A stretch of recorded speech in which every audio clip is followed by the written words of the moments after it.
दाता बानी मति के फेर दे, विपत्ति के टार दे, करुणा निधान रउआ जगत के दाता बानी।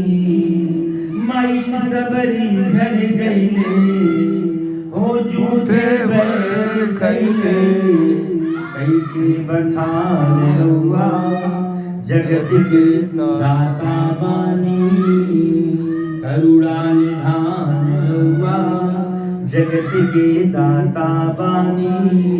हे पिताजी रोइए मत, भगवान बड़े दयालु हैं, आप उनकी शरण में जाइए, भगवान आपको क्षमा कर देंगे।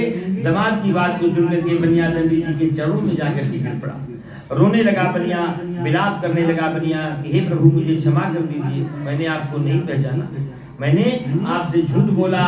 भगवान दंडी स्वामी कहते हैं कि हे साधु रो मत, मुझे तुमसे कुछ चाहिए नहीं। भगवान कहते नहीं है भगवान की पूजा करो, लेकिन कह करके नहीं किया। भगवान ने कहा कि मेरी आज्ञा से तुझको कष्ट हुआ है, यदि जान तुम्हें उपदेश दिया धन भूखे कंगाल को बांटिएगा।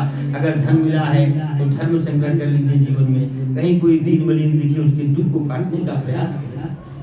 सब एक जैसे नहीं होते, पहचान के लोगों से बात करिए, सब एक जैसे नहीं होते हैं। किसी भले का अपमान करोगे तो प्रायश्चित तो करना होगा। बनिया रोने लगता है कि आपकी माया को तो प्रभु ब्रह्मा जी भी नहीं जानते।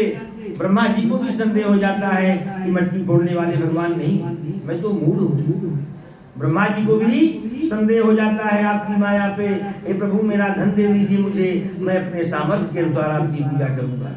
बनिया रोने लगता है, विलाप करने लगता है, बनिया चरणों में गिर जाता है भगवान के। भगवान दंडी स्वामी कहते हैं कि हे साधु रो मत।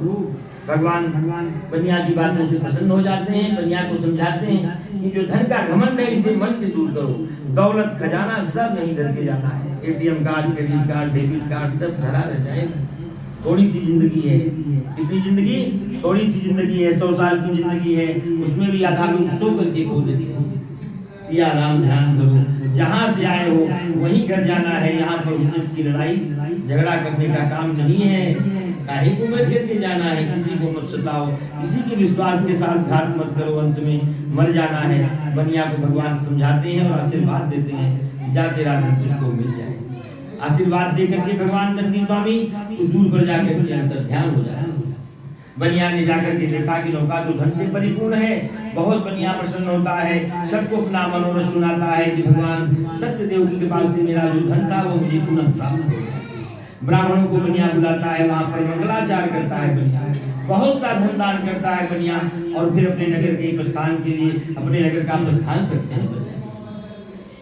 जब बनिया अपने गांव के निकट पहुंच गए, बनिया का गांव दिखाई देने लगा, तब बनिया ने अपने नौकर से कहा कि देखो हमारा गांव दिखाई दे रहा है, हमारे घर जाओ, हमारी पत्नी को, हमारी बेटी को ऐसा संदेश दो कि बनिया अपने जमाता के साथ में बहुत सा धन लेकर के नगर के निकट पहुंच चुके हैं।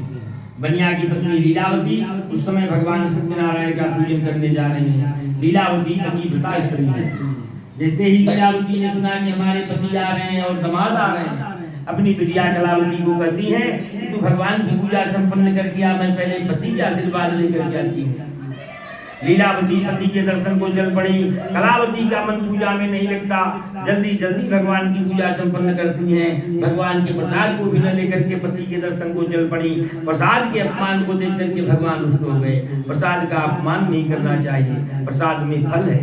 भगवान कलावती के पति को नौका से ही जल में गायब कर देते हैं। कलावती का पति उसकी आंखों के सामने ही गायब हो जाता है। क्या करे जिसका पति इस दुनिया में ना रहे, उसका ठिकाना कहाँ है। मल्लाह चिंता करने लगे, देखते देखते बनिया का दामाद गायब हो गया। लीलावती रोने लगी है, भगवान कोई भूत प्रेत का तो चक्कर नहीं, भगवान की माया तुम पहुंच जाए। कलावती ने सोचा कि मेरा पति नहीं रहा तो मैं भी सती हो जाऊंगी। घर जाती है, पहले तो सती प्रथा थी, जब तक स्त्रियां सती नहीं होंगी जन्म जन्म में स्त्री होंगी। कलावती ने निश्चय संकल्प किया कि मेरा पति नहीं रहा तो मैं भी सती हो जाऊंगी। घर जाती हैं, खड़ाऊ लेकर के आती हैं, निश्चय संकल्प करती हैं। ये सब देख करके बनिया रोने लगा कि भगवान सब कुछ आपने मेरा छीन लिया, ये धन दौलत मेरे काम का नहीं रहा। बनिया भी मरणासन हो गया, बनिया को भी हार्ट अटैक आ गया। तब आकाशवाणी हुई कि हे साधु, तेरी कन्या मेरे प्रसाद का त्याग करके आई है, यह घर जाए प्रसाद खा करके आए, इसको इसका पति संदेह प्राप्त होगा। ऐसी आकाशवाणी कलावती ने भी सुना। घर जाती है, प्रसाद का वापस सहित पति के दर्शन हुए। बाद में सुजन सहित बनिया अपने घर आते हैं। सूत जी कहते हैं कि बाद में साधु बनिया हर पौर्णमासी को एकादशी को भगवान सत्यनारायण की पूजा करने लगे और इस व्रत के प्रभाव से इस लोक के सुख को भोग करके वैकुंठ को प्राप्त हुए। रेवा खंडे श्री सतनामथायाम चतुर्थोध्याय। बोले सत्यनारायण भगवान की जय। नमः नमः हरि नमः हरि नमः।